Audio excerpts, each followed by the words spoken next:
আপনি এখানে? আপনি এখানে? এক্সকিউজ মি, আমি না এই অফিসের অ্যাসিস্ট্যান্ট ম্যানেজার। অ্যাসিস্ট্যান্ট ম্যানেজারের অর্থ জানেন? এই বেরোন তো আপনি। কই থেকে আসে সব পাগল ছেলে? এই বের করো। আপনি আমার এমডি স্যারের রুমে কিভাবে ঢুকলেন? হ্যাঁ, বের হন, আপনি বের হন এখান থেকে। ওই, এইখানে এত জোরে কথা বলা যাবে না, মুখ সামলে কথা বলুন। আমি মুখ সামলে কথা বলবো? আপনি মুখ সামলে কথা বলবেন? আপনার কত বড় সাহস! আপনি রুমে ঢুকছেন, আপনি আবার এমডি স্যারের চেয়ারে বসছেন। সিকিউরিটি কই এখানে? সিকিউরিটি! এই আসতে বললাম না, ভদ্রলোকের office. Don't be confused. MD স্যারের চেয়ারে এমডি স্যারই বসা আছে। I am the MD. মানে আপনার মতো বখাটে একজন শিশু, সে নাকি এই অফিসের এমডি, তাও আবার আমার MD. How funny! For your kind information, এই কোম্পানির ওনার আমার বাবা। আমার বাবা এখন থেকে অফিস করবে না, সো আমি এখন থেকে এমডি। এই অফিসটা আমি রান করব, এই অফিসটা আমার কথা মতো চলবে। ক্লিয়ার?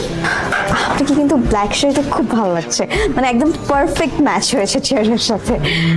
ফালতু কথা বলার দরকার নেই, কাজকর্মে মনোযোগ দেন। হ্যাঁ, বাবা যে কি দেখে আপনাদেরকে চাকরি দিয়েছে বাবাই জানে।